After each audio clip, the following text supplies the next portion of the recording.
to the Zoom room here. So we have our panelists ready to begin, but we're going to give it another couple of minutes before we start.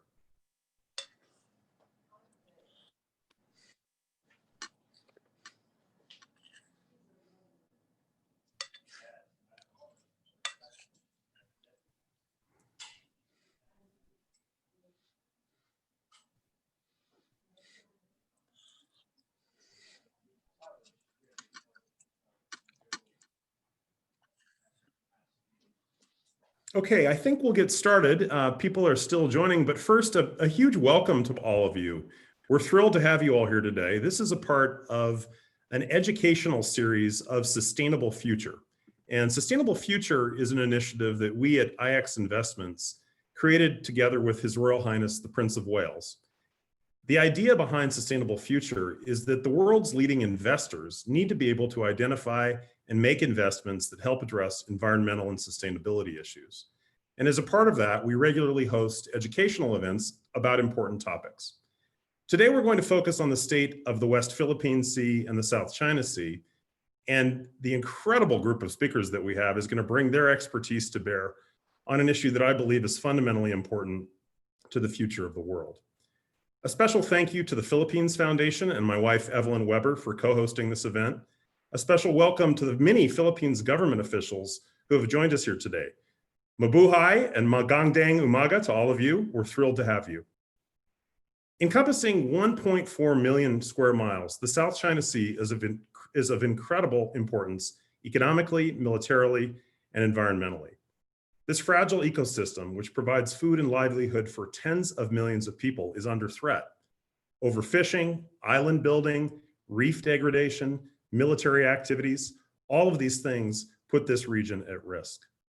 Personally, I have proposed a sustainable fisheries accord, which would govern the area in a sustainable manner, one of many ideas that should come forward today. To be clear, I believe that the United States should not lead the creation of a sustainable fisheries accord, but should play a role in supporting the countries who depend on the South China Sea, most notably our longest ally in the region, the Philippines. Today, we will hear from incredibly inspiring speakers about many ideas that we can collaborate on and invest in for a sustainable future. And on a quick housekeeping note, we will be able to answer a few questions after each session. If you have questions for any speaker or all the speakers, please submit them at the bottom of your screen through the Q&A function, which can be seen with a Q&A icon at the bottom. I'd like to introduce Greg Poling to start. Greg runs the Asia Maritime Transparency Initiative at CSIS. He has been a bit of a tutor to me on many of these issues. He's writing a book on these issues, and he's an incredible resource. So Greg, take it away. Well, thank you, Trevor, and Sustainable Futures, and thank all of you for taking the time out to join. What I'd like to do is start with a framing of why the South China Sea matters, why the US cares, and then get in a bit to the environmental aspects of this, because far too often what dominates the conversation is just a discussion about militarization and US-China conflict. And the fact is that when we think about the South China Sea as a Sino-US problem, we effectively doom ourselves to fail in approaching the issue, and we steal the agency away from Southeast Asian claimants, who's the ones who actually are involved in these disputes. The US has no claim in the South China Sea. The US is there to back up partners and allies and defend international rules and norms, not to pursue its own hegemony or its own concerns vis-a-vis China, despite what Beijing might like to spin as a counter narrative. So let me go ahead and share screen. I'll start with a couple of slides.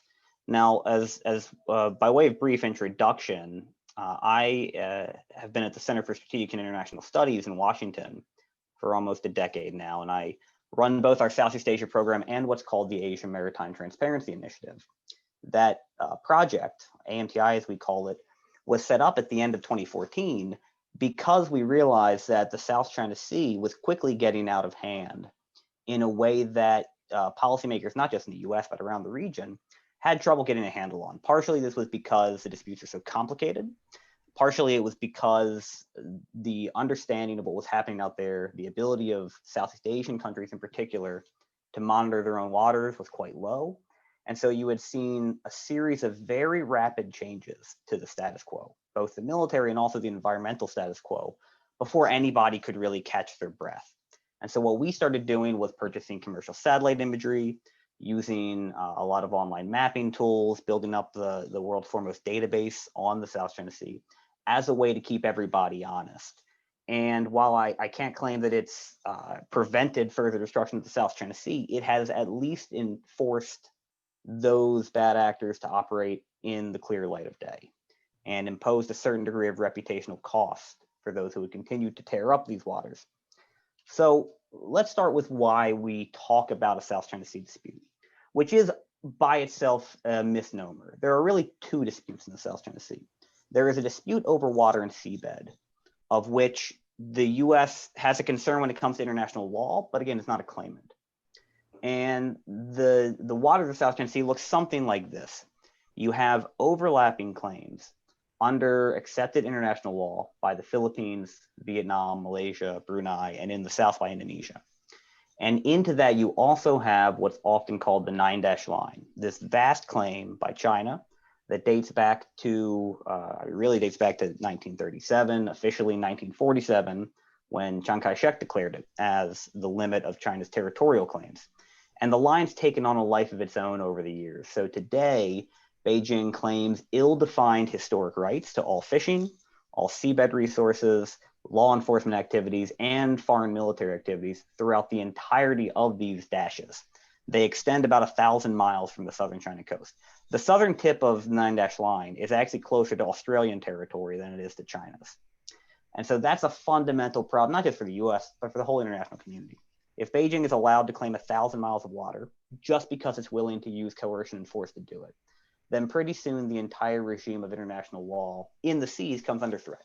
Because why wouldn't other countries do the same, whether in the Arctic or the Persian Gulf or the middle of the Pacific?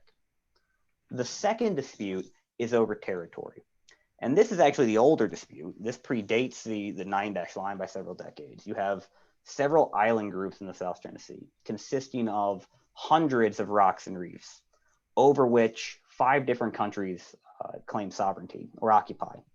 And this is what you hear most often in the news. The northern island group, the Paracels, has been under Chinese control since 1974, when China invaded and drove the South Vietnamese out. The Spratly Islands in the south, though, which are much larger and much richer fishing grounds, are a mess. I mean, they're occupied. There are now, I think, 70 occupied features by multiple claimants. There's really no resolving this. And the US and other outside parties have absolutely no stake in who controls what. Bottom line is that the only thing the US cares about is that one of the occupying parties is the Philippines, a US treaty ally. And while the US has been hesitant to get involved in the historical debate over who owns what, it has been very clear, going back to the 50s, that it will not accept the use of force to resolve the disputes, because that may very well bring the US in through our mutual defense treaty. And even if it didn't, it would seriously undermine regional stability. All of this was manageable for most of the 20th and the early 21st century. It was a perennial irritant between China and its neighbors, but it very rarely commanded international attention.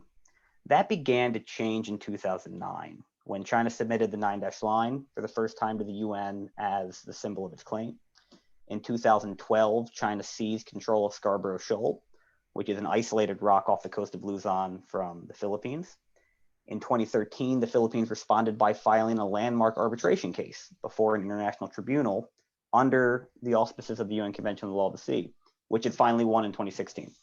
But the real thing that caught headlines is that China, in retaliation for the Philippines filing that case, began a massive and unprecedented island building campaign, in which it took the 7 rocks and reefs, most of which were underwater, that it occupied in the Spratlys, and over the course of about 18 months, it built 3,200 acres of new land on top of them.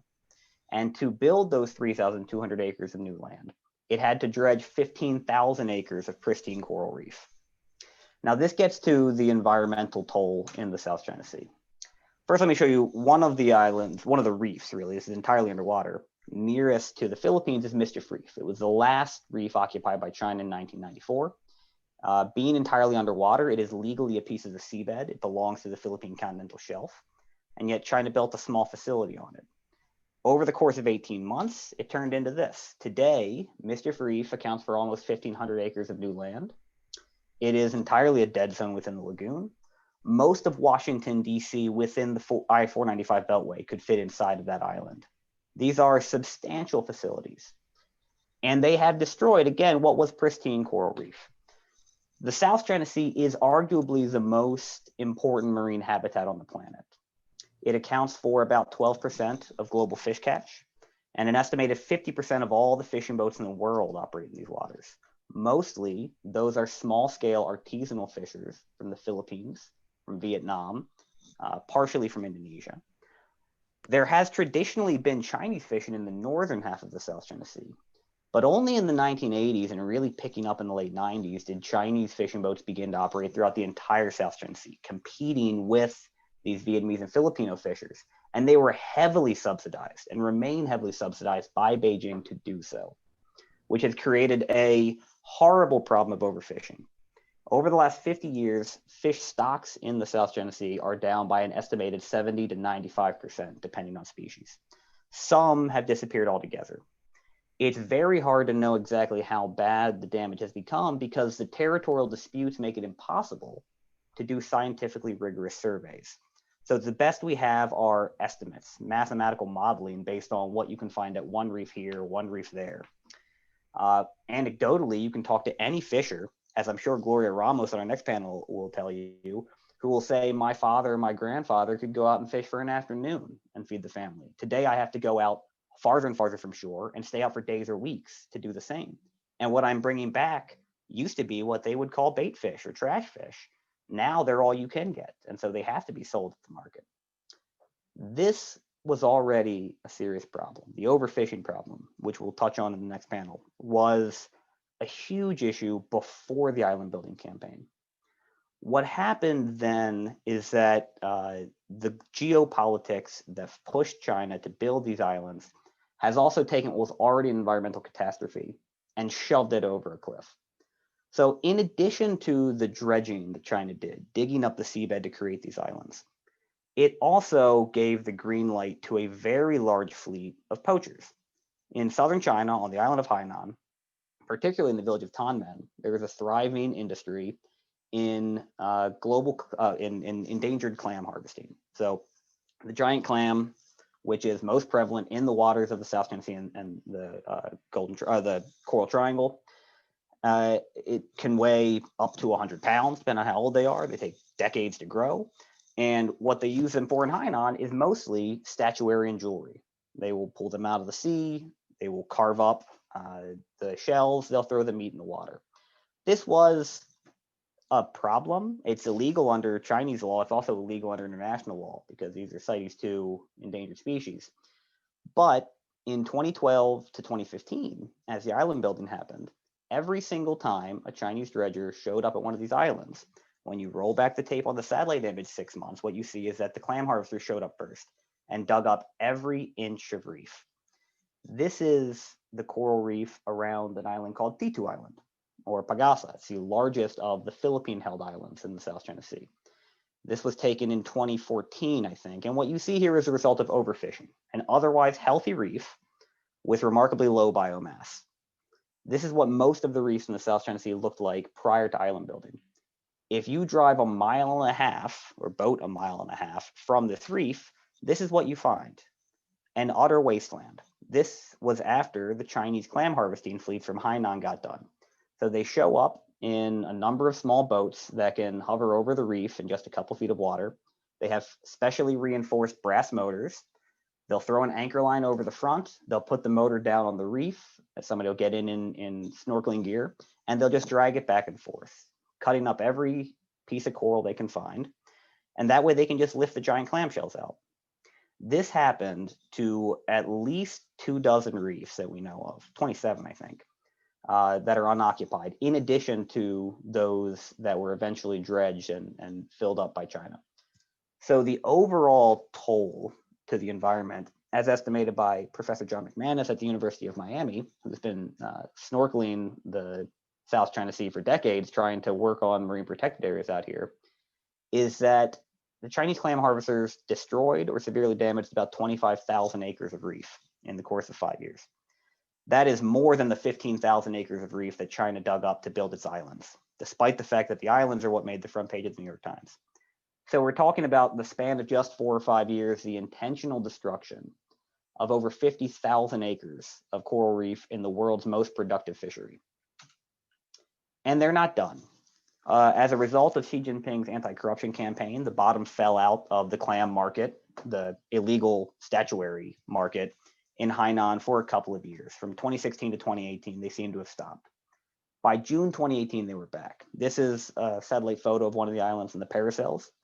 Every one of those wisps of sediment you see is pouring off of an active clam harvesting site. So if we were to zoom in, you'll see a tiny boat there digging up the reef, and they leave behind these telltale half moon marks. And there's no pretending that China doesn't know what's happening. In almost every photo, you end up seeing a Chinese Coast Guard vessel or a Chinese Navy vessel, or in this case, a permanent Chinese monitoring facility within a couple miles of the reef digging, watching over them, protecting them, making sure that none of the Southeast Asians stop what's happening. Which in the 2016 arbitration award that the Philippines won was one of the things that the judges pointed out, that regardless of whether or not these were private actors, they were enabled, and certainly Chinese government officials were complicit in the destruction. And I'll end on this. Chinese clam harvesters have now been so effective in destroying the shallow reef surface of the South China Sea that there's nothing left. Across the Paracels and the Spratlys and Scarborough Shoal, they're finding it increasingly hard to locate shallow reef surfaces that they can actually dig up. And so they've had to get creative and adopt new methods. One of those is that they've begun using methods usually reserved for marine salvage operations. This was taken by a Filipino film crew from ABS-CBN News last March at Scarborough Shoal. There are dozens of Chinese boats just like this at the shoal at the time they showed up. Those two men have a high-powered water pump on board the boat. One end is spewing water and sediment out. The other acts as a giant vacuum cleaner. And there's a third man under the water in snorkeling gear holding it down on the bottom of the lagoon. The ABS-CBN crew got into the water, and what they found looked an awful lot like what I just showed you from a few years ago at T2 Island, except it's in the deeper parts of the reef. So they found dozens of these piles of dead clamshells, each one tagged by a crew of poachers from Hainan who will come back and collect them later because they're digging up so much they can't even haul them all back in one go. And this is particularly worrying because it can't be monitored remotely. An organization like mine can't see this damage from satellite images or any other remote sensing tool. It's too deep. The only way to know how much reef they've destroyed is to go out and look. And nobody can go out and look because of the outstanding territorial disputes. You'll be driven away by the Chinese Coast Guard in most cases. So the fact is that we are now on the precipice of a cascade of fish stock collapses across the South China Sea. Again, there are no rigorous stock assessments. It's hard to know exactly when this will happen. I think the consensus within both the Western and Filipino and Vietnamese scientific communities I talk to is that we're talking about 5 or 10 years, not decades.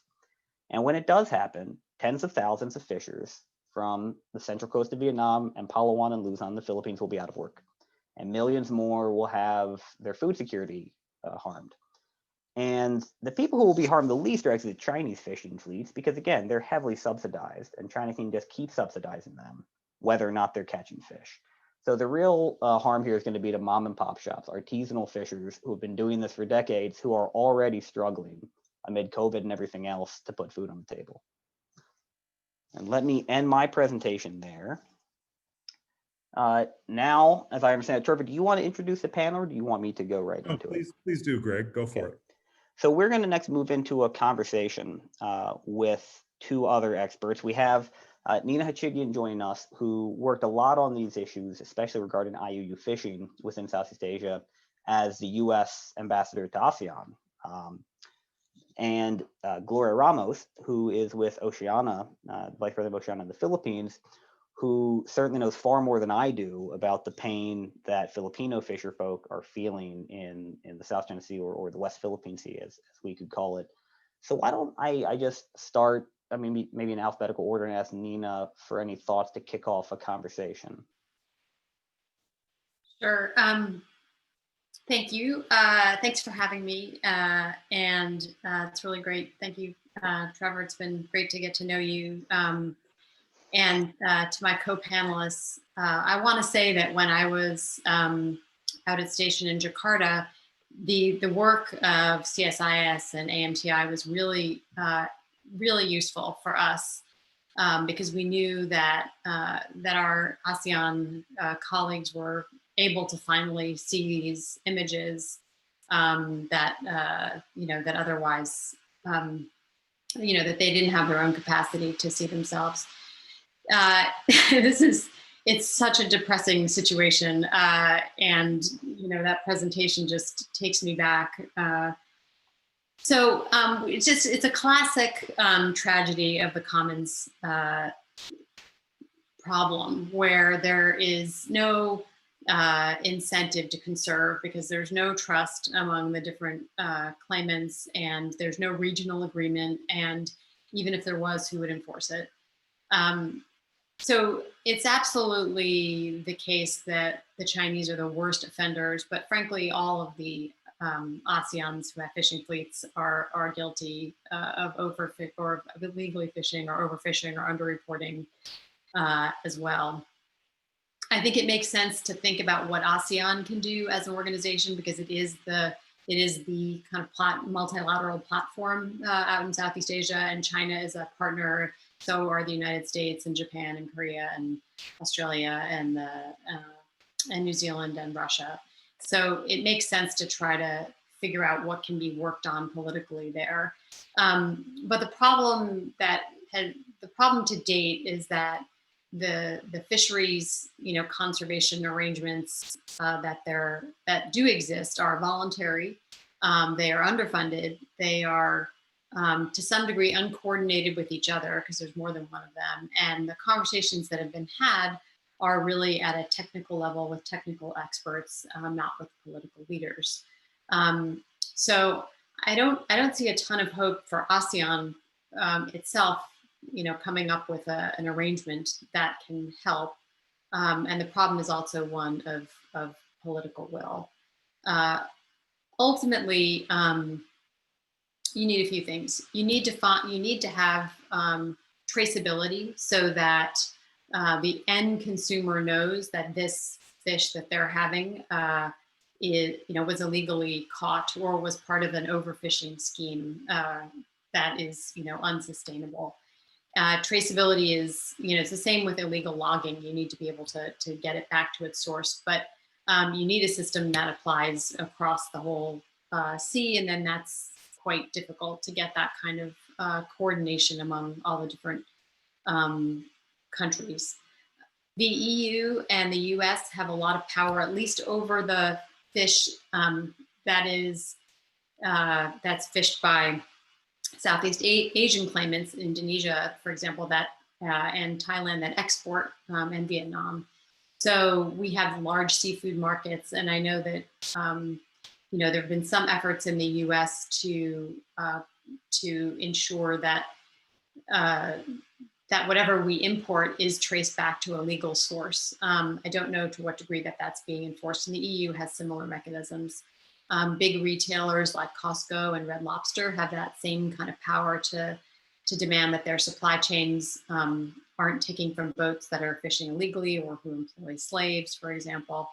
So we focused on this issue a lot when I was ambassador to ASEAN. My understanding is that the Trump administration has shifted focus more to oil and gas reserves and very much to the militarization. So part of the answer is for the United States to get back engaged.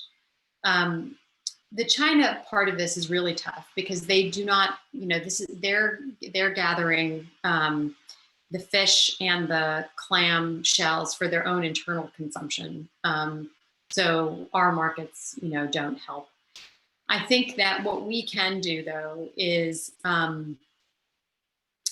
give support and support of various kinds to the Southeast Asian partners who want to try to, in a united way, confront China on these issues. But there's a danger there because the more political it becomes, the less some countries will want to challenge the Chinese fishing boats, for example. So on the one hand, you need higher level political leaders engaged to make it an issue that you can make real progress on with China. On the other hand, when you do that, there'll be others who don't want to take action because they'll be afraid that China, their biggest trading partner, will see it in political terms. So it's an awfully tough situation, and I think unfortunately COVID makes it even harder because there will be more fisher people on the water trying to get more fish because that's their only source of protein and income, and their country governments will be less likely to want to police them because after all they're just trying to survive. So I think we basically need to have a process that parallels the political conversation about the claims, the various kinds of claims that Gregory outlined so eloquently, that talks about the environmental piece. And so, if we have a new president who will be very focused on climate and on the environment, that we might have a chance to do that, especially if we're able to reach agreements with China and all the other countries in ASEAN. Gloria, could I invite you into the conversation? You're on the ground with fisher folk. We're not. What are you hearing? Yes. Good morning, and thanks for inviting me in this very great conversation. The Philippines is considered the center of marine biodiversity in the entire world. However, you can see that marine wealth has not trickled down to our artisanal fisher folks because they are considered as the poorest among the vulnerable sectors. And there are reasons why. While we have great constitution and laws, they're not being implemented. Our fishing grounds are overfished. Illegal, unreported fishing abounds. And there's weak enforcement of our laws. However, I'd like to bring in a brighter dimension on what's happening. You know very well the challenges we are facing. We have anti-terrorism law, we have human rights violations, but yeah, we at Oceana have this approach of using the law, science, communications, media, and direct dealing with policymakers and of course grassroots participation. Somehow we have made a dent. For example, we have a law which allows citizen suit. This is under the Fisheries Code as amended. So when Oceana came in 2014, that was also the time that the EU, as mentioned by Nina, slapped a yellow card warning to the Philippines. So the Philippines responded by amending the almost 30-year-old Philippine Fisheries Code, like in a period of 6 months. And we now have these very strong features of making sure that we have the vessel monitoring technology, we have catch documentation, traceability, but we've tried so hard to bring that in, but we know there were very strong pressures coming from the industry not to have this implemented. So in October 2018, before that, we pilot tested the use of vessel monitoring so that we can have data to show where illegal fishing is. But the government, through the BFAR, Bureau of Fisheries and Aquatic Resources, did not push through with the public consultations, just said we don't have budget anymore. So we brought a suit. We filed a suit in October of 2018 to compel the agency to draft the rules and implement fully the law, which includes vessel monitoring, having fisheries management areas, and other aspects, other amendments. So that triggered an action by the Fisheries Bureau.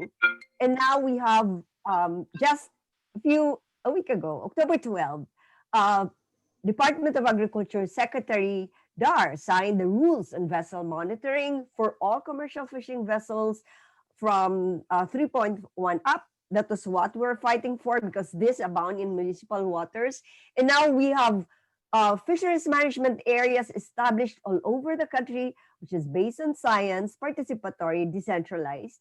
And this includes not just municipal waters. By the way, our campaign is helping government implement the ban on illegal commercial fishing in municipal waters. So, but these fisheries management areas also include national waters, the EEZ, so including the West Philippine Sea. Maybe when we have the time, I can show you the map. But that brings in shared collaboration among various fisheries managers, local governments, national government organizations, the local stakeholders. So on a wider scale, it will really bring these solutions, science-based solutions or interventions in managing our fisheries. So Oceana has reached out to all the 12 fisheries we have the lead fisheries bureau office regional officers, so that we will be able to help them. And we are very strong on enforcement training, capacity training, and now we are conducting this fisheries management area compliance scorecard, so that we can show to the government the level of compliance of these fisheries management areas in the entire country. And these are very much welcome developments by our regional officers. We know they're understaffed, so we're bringing in stakeholders, NGOs, fisher folks, and fisher folks feel so empowered that they are now part of this management body. So as to Trevor's plan, I fully support that.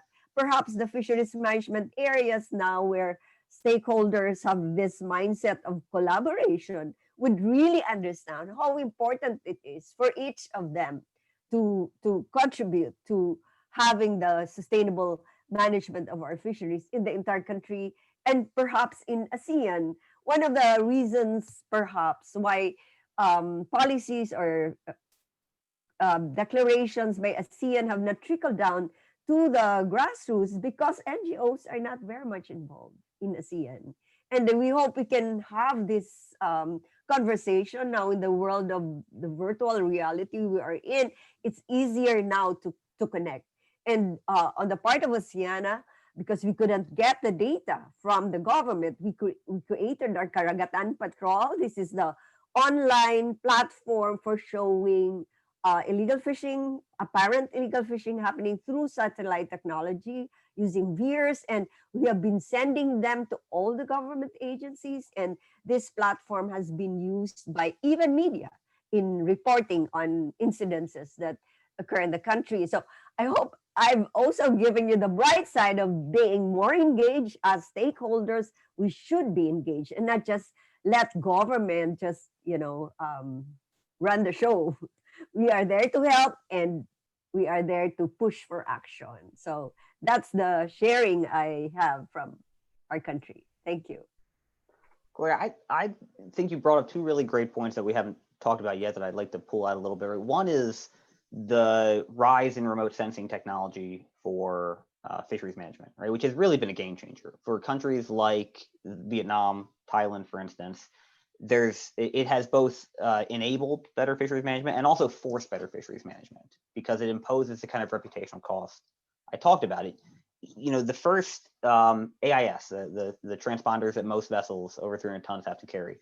The first satellite with an AIS transponder wasn't launched until 2008. So before 2008, if you sailed more than 12 miles from shore, you were basically dark, unless you happened to pass another boat. Now we live in a world in which you've got Global Fishing Watch monitoring every boat, broadcasting AIS globally. You mentioned VIRS, right, developed by NASA, which detects lights at sea, so you can detect illegal fishermen. The Vietnamese and the Thais both got yellow cards from the EU as well and started their rollout of a vessel monitoring system that'll have a transponder that tells you where every small scale boat is.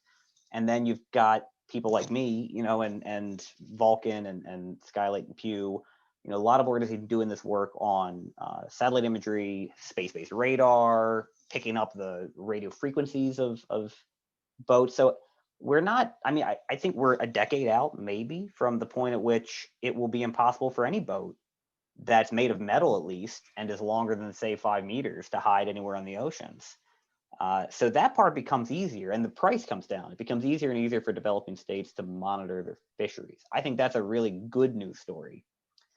There's still the problem of what you do about it. So interdiction and arrest becomes an issue. And that's why we have to worry about things like port state measures, right? You can catch them when they come into port. Yes. But then there's the other problem, which Nina highlighted, which is you still need, the farther you get from shore, the more ineffective jurisdiction becomes. And so you have to have multilateral cooperation. And setting up things like marine protected areas off, in municipal waters is relatively easy. But doing it in the Spratly Islands, the Calayan Islands, is remarkably hard, because if the Philippines, as it's tried to in the past, says we are establishing a marine park in the Spratly Islands, Chinese fishing boats are going to show up the next day under orders to prove that they don't recognize Philippine rights to establish that fishing zone. And so if you don't get buy-in from everybody, establishing an MPA actually has a perverse effect of encouraging overfishing instead of decreasing it. And I have faith that Southeast Asian parties want to get there. I don't have a lot of faith that Beijing's going to play ball in the timetable that fish stocks actually have. As I was just sitting here thinking about it, I mean, moving China is always an issue, but the one thing that tends to work is feeling isolated on the world stage and feeling like and being targeted as a bad actor. So my thought, and I remember this now, having these thoughts also when I was ambassador, is like, we just need to get Greenpeace out here to chain themselves to like some tuna or to a Chinese fishing vessel. The problem is that the big NGOs don't want to jeopardize their access to China. And so they tend to, Oceania maybe being the only exception, they don't want to play in this space. But I think what we need, for a solution in the time frame where it matters, we need the South China Sea needs to be thought of like as the Arctic or as the Amazon rainforest, or just something that is a worldwide precious resource that once it's gone is gone, which it is. That's exactly what it is. But there's not a lot of awareness, certainly in the United States, and I think that probably around the world, about it. So it occurs to me that we need to not only work with ASEAN and not only work with our partners in the region, but also to bring in partners in Europe and elsewhere in the world, to make this more of a global campaign against the destruction of a resource that cannot be brought back, for the benefit of the people there who rely on it for protein. Yeah, it's also important for the people in a country to feel that ownership. Like, there was a survey made in the Philippines, and they're not happy. The people are not happy with that, with what's happening, that China is in West Philippine Sea. It's also important for scientists to be able to communicate well how beautiful West Philippine Sea is, but we didn't know about it. Ordinary citizens didn't know about it. Perhaps our artisanal fisher folks in that area knew how abundant the resources are. So it's really important to also build in that ownership. That's what Oceana did. We joined the expedition to the Benham Bank, and our campaign goal was really to have it protected by the Philippine government. So what we did was, and with the use of technology, we're able to capture beautiful pictures and images, and we were all over the country showing how beautiful Benham Bank is. We partnered with the executive department, the Senate, Congress, all possible branches. Even I went to the Supreme Court to talk with the retired justices. And 2 years after, in May 2018, the Philippine president signed a proclamation protecting Benham Bank and portions of the Philippine rice as a marine resource reserve. On hindsight, how I wish it should have been done in West Philippine Sea. where it's a protected area. But then what we really need now is for more countries in the world, and I subscribe to that, Nina, to consider it as a very precious ecosystem that we have to protect and work together for such a collaboration. And the Philippines, by the way, is among the countries in the world, part of the Coral Triangle, which holds what, 2/3 of the world's coral reef ecosystem. And that is so important. So I guess communication and collaboration and with the technology that we are in now, I'm not giving up hope that such will happen. You know, one of the things that I was struck by last year when Gloria and I gave a talk together in Cebu on marine environment in the South China Sea, and I did another in Davao, was just how low the level of understanding was outside of Palawan and a few communities in Luzon about this. And you're right that for decades, environmental concerns in the Philippines have been focused on land rights. They've been focused on terrestrial pollution. It's much the same in Indonesia. And the idea that, you know, the Philippines is an archipelago and marine resources matter not just to artisanal fishers in Palawan, but to everybody, that seems to be growing quickly. But it is surprising that it took until the 21st century for, you know, people to realize that this is all one giant interconnected marine ecosystem. And if, you know, if reefs die across the South China Sea, then pretty soon catches, you know, tuna catches in Davao and Gensan are going to suffer too. And you can't just put these things in a box. So I think the work of Oceana has been fantastic. I echo Nina's wish that we heard from more than just Oceana, which we really haven't. Thank you. Well, in the Philippines, you now have very strong collaboration among networks, and it should be expanded, not just within the Philippines, but all over the world. Greg, just like plastics, breakthrough from plastics is now global. Greg, this is a fantastic conversation, and I'm dying to bring Ambassador Wisner into it. So I think if you're all right with this, I might switch up the order, bring him in, and then open it up to questions. Everyone, we are really privileged to have one of America's greatest diplomats with us here tonight. Ambassador Wisner's biography is far too long for me to recite. He's been an Undersecretary of State, an Undersecretary of Defense, an ambassador to India, notably an ambassador to the Philippines, and in fact is the only American diplomat, I believe, who has ever ridden motorcycles with President Duterte, which is something which he may or may not comment on this morning. But with that, Ambassador Wisner, what do we do? How do we solve this problem? And by we, I don't mean the Americans. I mean us, our partners in the Philippines, our friends in the region. What should we do? Well, Trevor, first of all, let me say thank you very much for an extraordinarily generous introduction. I do not merit half of what you said, but I consider it a privilege to be invited by you to join Craig, to join Nina, and to join Gloria this evening to talk about a subject of just tremendous importance. It's important to the United States. And so my first, but not my last answer to your question is to remind us as Americans that what happens in the South China Sea is of significance to the United States. And as everyone has talked this evening, everyone knows that it's a multidimensional problem.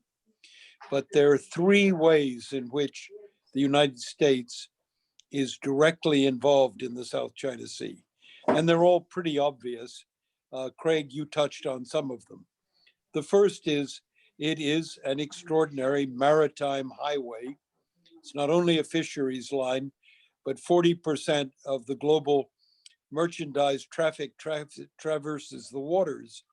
And our prosperity as a nation depends on the global economy functioning, and the supply lines and transportation lines that go through this part of the world are just of incalculable importance to the United States. The second feature that has come into sharper relief of why the issue is important to the United States is precisely the rising confrontation, the rising antagonism, the rising clash of interests between the United States and China.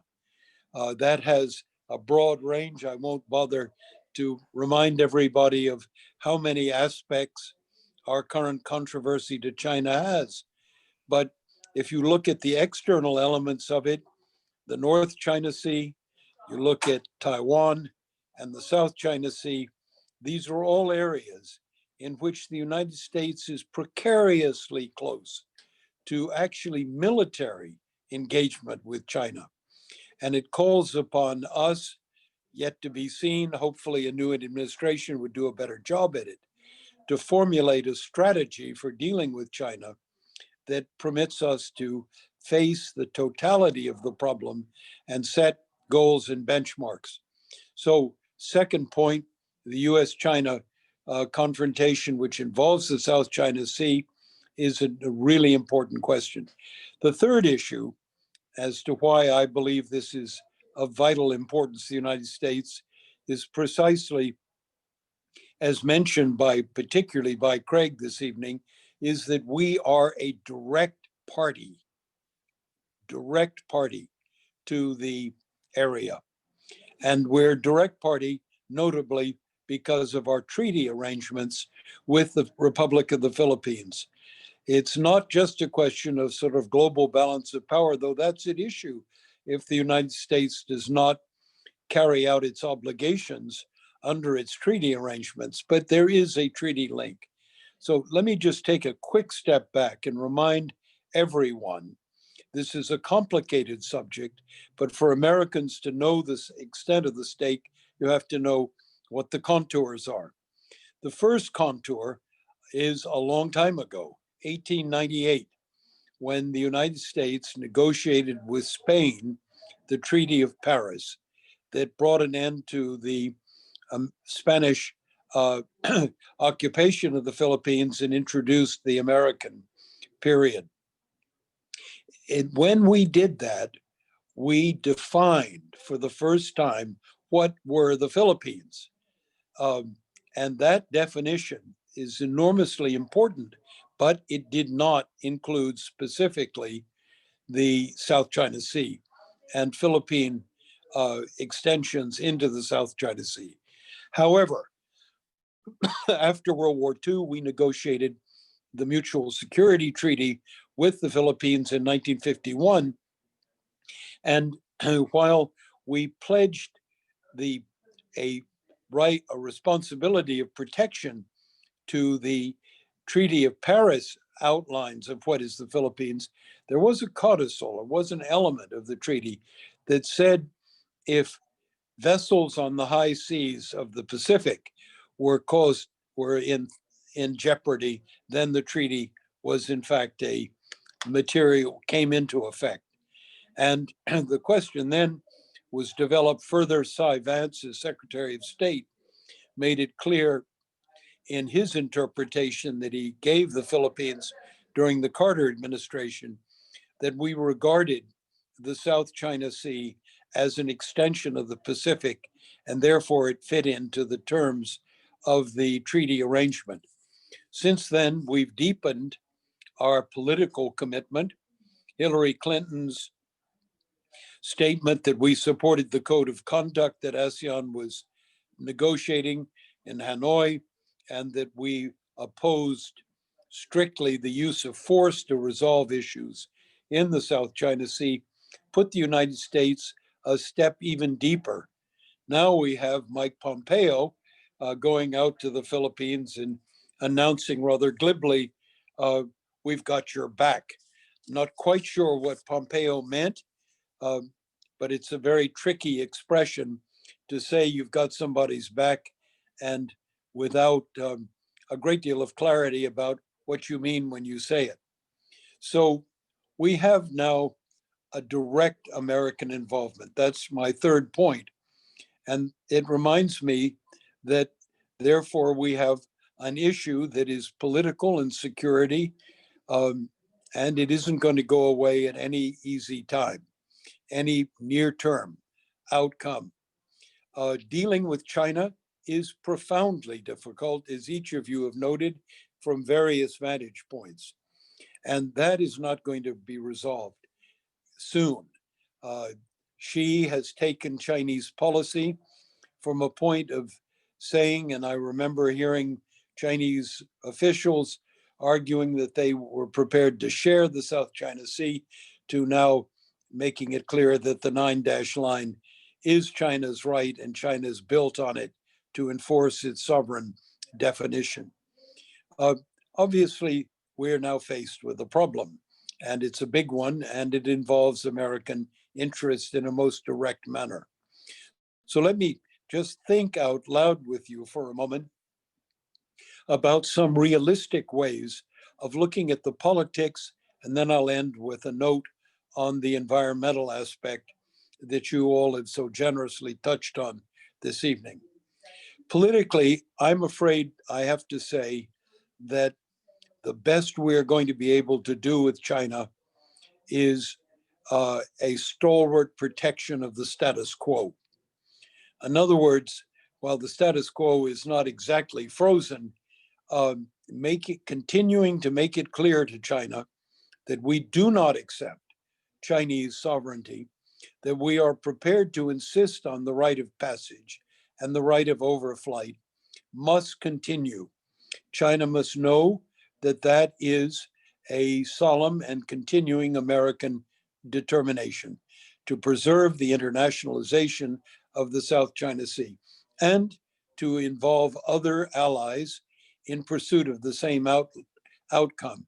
I'm particularly heartened by the growing cooperation of the Quad, that is the United States, Australia, Japan, and India. It's another demonstration of the internationalization of concern. This is something that China takes seriously, notes, and is sensitive to, the more that it is a worldwide expression of opposition to Chinese assertions of sovereignty, the more Beijing takes note of it. It does not mean that Beijing is going to back away, but the aim in the short run, in my judgment, is to stabilize the status quo and to work to be able to do that. The other aspects of our engagement have got to be to increase the internationalization by accentuating what Nina referred to, and that is our cooperation with ASEAN. While it has always been a matter of common purpose to raise in ASEAN and our meetings in ASEAN our concerns about this area, that cannot flag. And the next administration must continue to make it clear that our view, ASEAN's rights to the South China Sea and cooperation in protecting those rights is very important. My next point is the Philippines itself. Here we have something of a problem. The Treaty of Washington is fresh in my mind, despite its hoary age, as is the Mutual Security Treaty. But I was present in Manila for the withdrawal of the American bases, and I've sometimes asked myself whether China would really have claimed the 9-dash line, particularly with regard to the Philippines, were we still present. I'm not asking to rewrite history. That's obviously not realistic.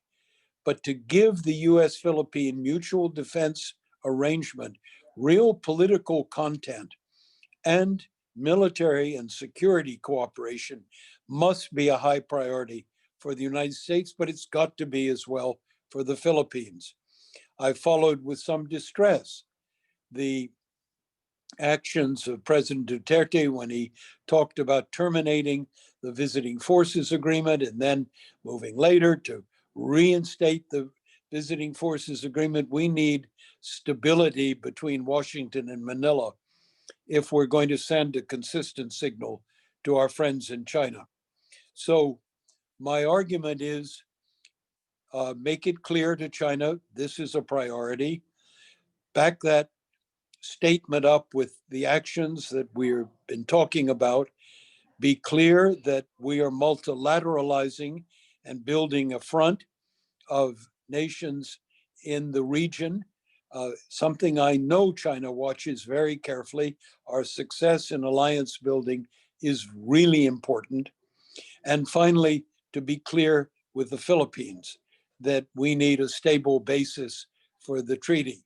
And it doesn't behoove us to move in and out of security ties with the Philippines if we want to send that steady signal. Let me end by just commenting very quickly on the subjects you're addressing tonight. For it flows from what I just said, that the best way, and there isn't a good way, to deal with Chinese claims and particularly Chinese actions, and the actions that you've so eloquently described tonight of illegal fishing, the destruction of reefs, the damage to the ecosystem. That is not just going to happen because we complain about it. Nor, and I have huge regard for Oceania, I don't believe, and Nina, I don't believe it's going to happen bottom up. I don't happen to believe that all the NGOs holding hands in the world will come with enough of impact to really catch Beijing's attention and cause it to reconsider the damage that's being done to the marine endowments of the South China Sea. But I do think governments can behave in a better way, in two ways. First of all, Southeast Asian governments have to be careful and take care of their own coastal waters, fisheries, have the highest standards of protection. Before you start talking about the global commons, make sure you're doing your national work. That's really important. Second, to come together. I can see a role, Craig, you mentioned satellite technology, to be able to publish regularly satellite technology of what's happening in the South China Sea is to send a direct signal to Beijing. And if it is spoken to Beijing coherently by the ASEAN states, the United States, and other allies working with us, we've got a chance to slowly begin to move the needle with Beijing. But there isn't an answer tomorrow morning. It will take a long time before we can see the corner turn. Trevor, I hope I didn't go on too long. Thank you all very much. Not at all, Ambassador Wisner. That is a master class in diplomatic opportunity. And so thank you for articulating it so well. We have a wide variety of questions, and if our panelists could stick with us for a bit to answer them, I think people would be very grateful. I'd also point out, and this is in the spirit of the first question, that today happens to be the 76th anniversary of General MacArthur's return to the Philippines. 76 years ago, he walked up on that beach, and it strikes me as a bit of a metaphor of sorts for the first question that comes from Andrew Massigan. Andrew is a leading columnist in the Philippines. He's with the Philippines Star and a very important thinker on these issues. And he says, the United States under the Trump administration has kept an arm's length distance over issues surrounding the West Philippine Sea. Should Mr. Biden ascend to the presidency, can we expect a change in policy, and what might that look like?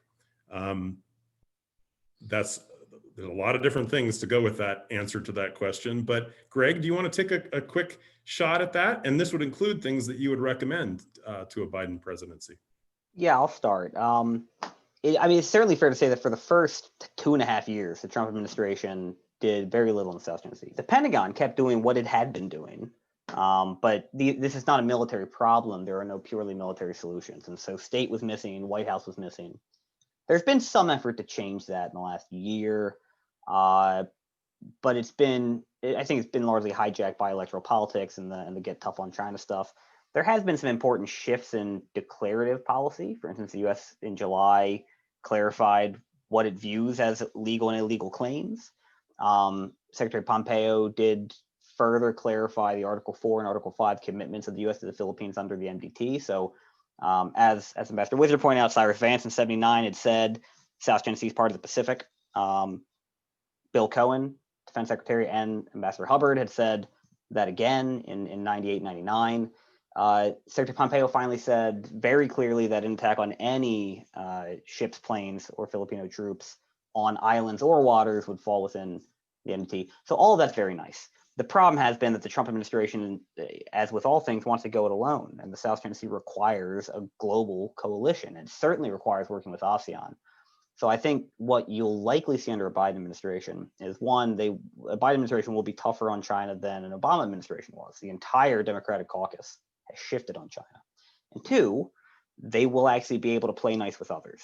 So if you can build on some of the declarative work that's been done on China and make things like the Quad, make things like ASEAN, bring the Europeans in, which we've been entirely unable to do, then you have a far better chance of imposing the kind of reputational and economic costs on Beijing that might alter China's strategic calculus here. Because at the end of the day, what you have to do is convince Chinese leaders that they can either be a global leader and help set rules that they want to in international institutions, or they can be a bully to their neighbors, but they can't be both at the same time.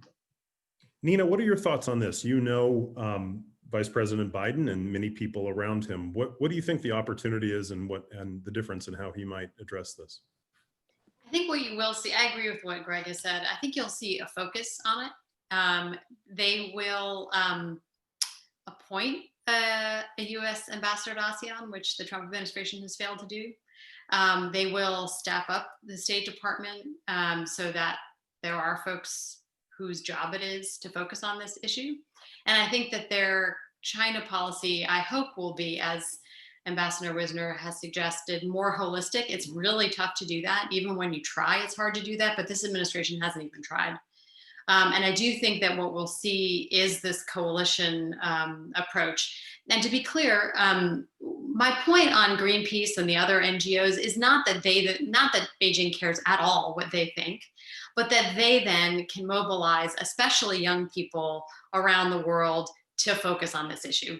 So that it's not a direct causal effect, it's an indirect causal effect, because then those young people put pressure on their governments to talk to China. So it just reinforces what you can do at a governmental level. So agree. There's a related question that comes from Edgar Ibanez, and he asks, why is the Philippines government just looking the other way? In your opinion, what can the international community do to help incentivize Filipinos to step forward? And before maybe Gloria answers that, I will just say that, you know, in my wife Evelyn and my time in the Philippines in business and in philanthropy, there is a whole new generation of Filipinos that cares deeply about environmental issues. And I sense that there's a real chance for that public opinion to shift and public demand to really come to the forefront on these issues. But Gloria, I would defer to you because you're much more of an expert on it.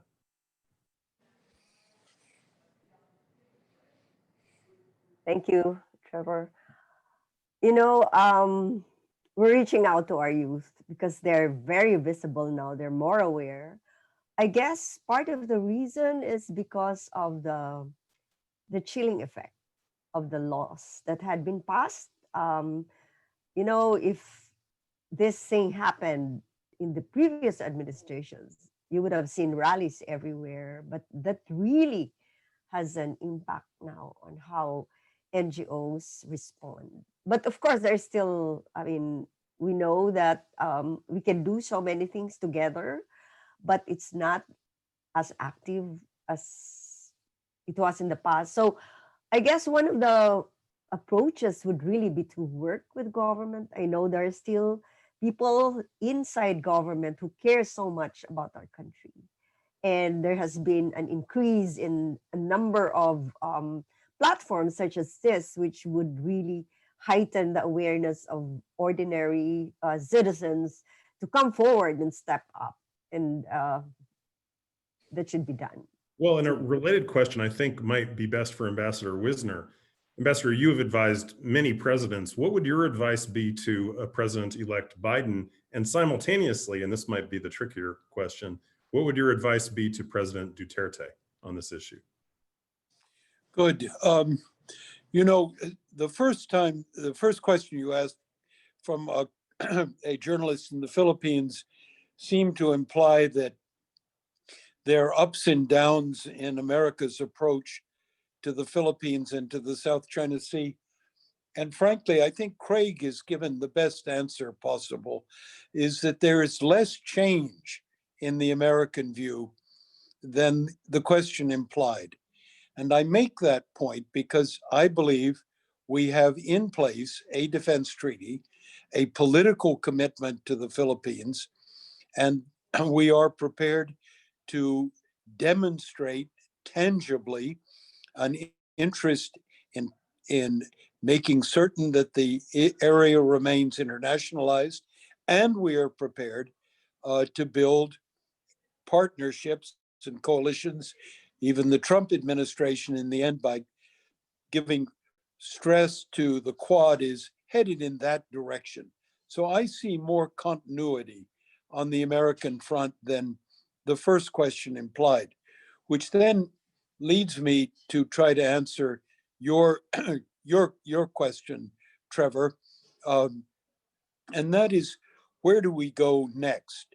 I believe that we can safely look at a Biden administration maintaining high interest in the South China Sea and having the South China Sea squarely on the docket of our dialogue with Beijing. And I agree with Craig on our multilateral agenda with ASEAN, with Japan, with Europeans. I think that is almost a foregone conclusion. But it leaves open, Trevor, your question. What about the Philippines? And over the course of my now nearly 3 decades of experience with the Philippines, I have to say to my Philippine friends who I adore, you got to be a bit careful. You've been ambivalent about the way you want to approach your defense relationships with the United States, with your international engagement, and your policies towards China. And we've seen President Duterte, but he's not the only one. If I go back to Gloria Macapagal, she tried fancy footwork in Beijing and only found herself isolated and snubbed. Duterte is the same. Duterte's taken a step back.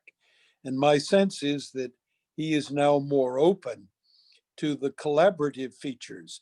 But that means steadiness, purpose, make sure your ties to Washington are firm, make sure you've opened your diplomacy to the Japanese, to the Australians, and firmed up your ties. Make sure you are a constant source of cohesion in the ASEAN position, and that your diplomacy also reaches into Europe.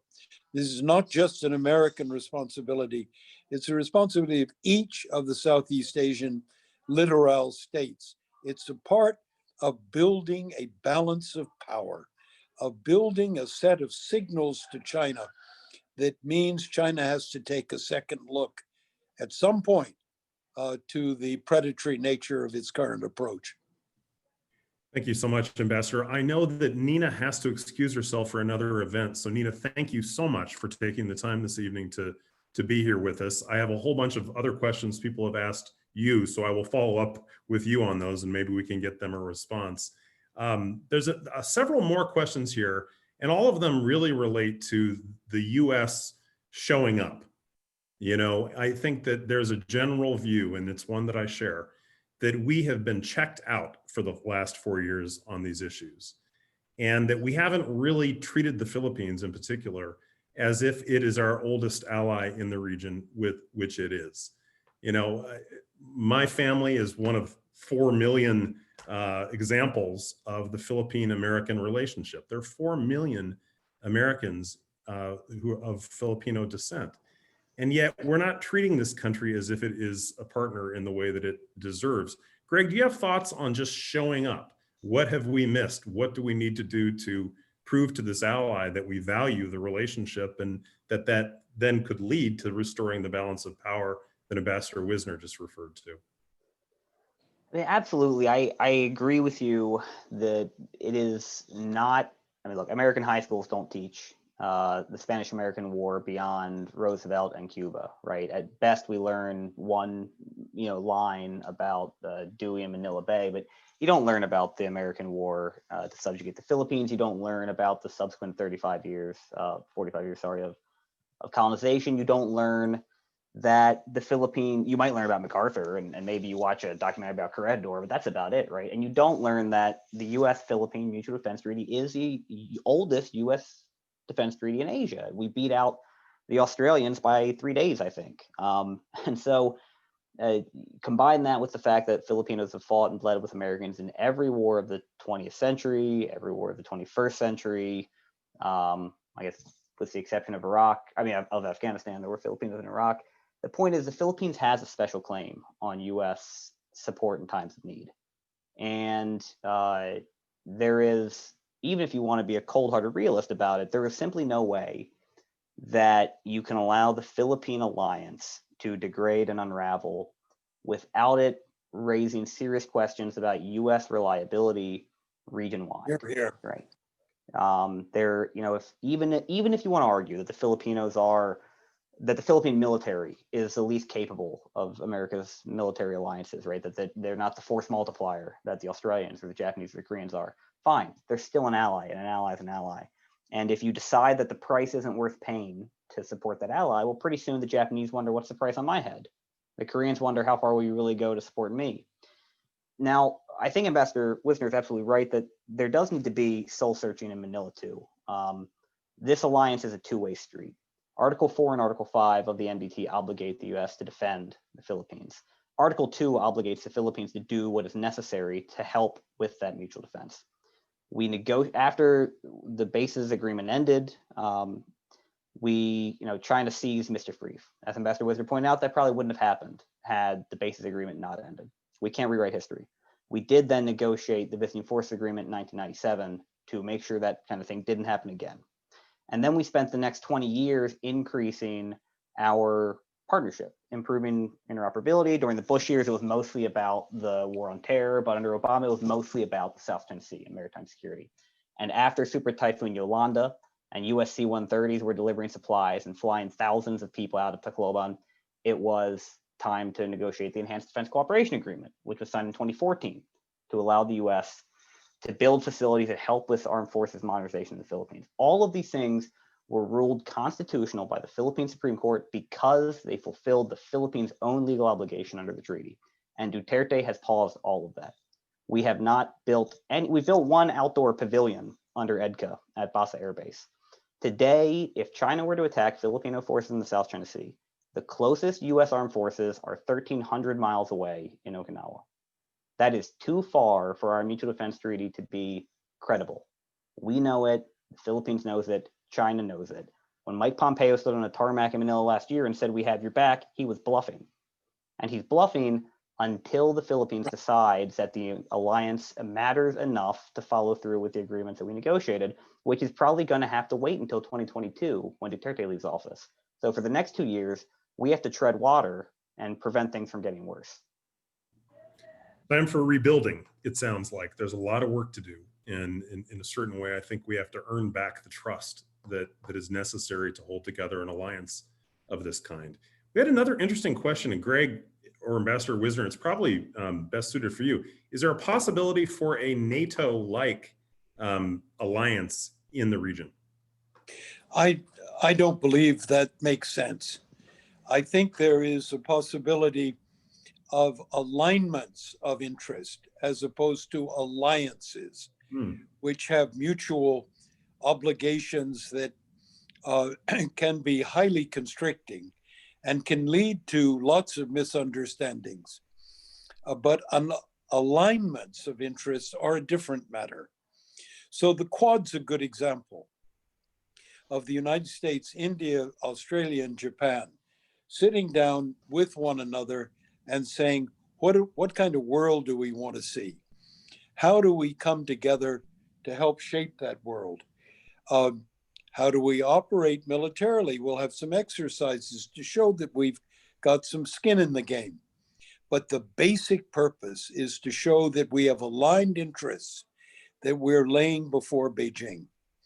Now, I have a problem, and that is the emphasis that often my friends in the Philippines give, and occasionally we Americans do, that the alliance really ought to be based on military demonstrations. You got to build this, transfer that, do this, exercise that, that somehow the way the Philippines will be defended and secure its national interest will be if there is a strong military side to it. Now, of course, there has to be a military side. No one doubts that.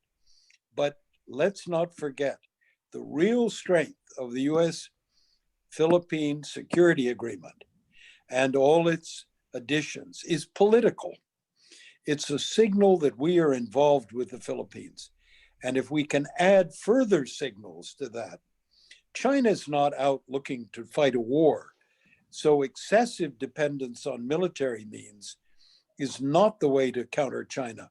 The way to counter China is politically, and that is to isolate China, to remove its allies, and to make it clear that the great position China wishes to exercise cannot be achieved if China is seen as a threat by those around. Their American diplomacy can be effective. It's not a military response, it's a political response. Well, and actually that ties to the next question, which I think is best suited for Gloria and probably Ambassador Wisner, which is this concept that I'm obviously passionate about around a sustainable fisheries accord. How would something like that come together? And how could you involve fisher folk, people that actually are dependent upon this sea in that process? So maybe Gloria first and then Ambassador Wisner. Yes, so this intervention, which is called the establishment of the Fisheries Management Area System, bring into the management body fisher folks, not just the industry,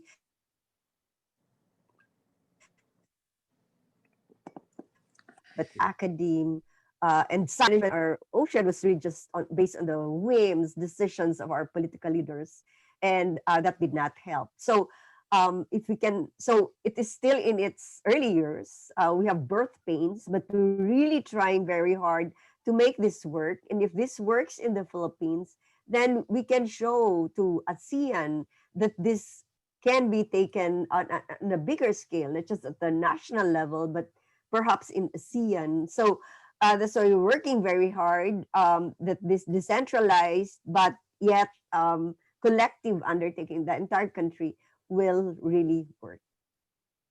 Ambassador Wisner, thoughts on how that accord could come together? Yeah, I think Gloria's put her finger on it. I mean, the first step is each ASEAN nation has to make sure it's cleaned up its own house.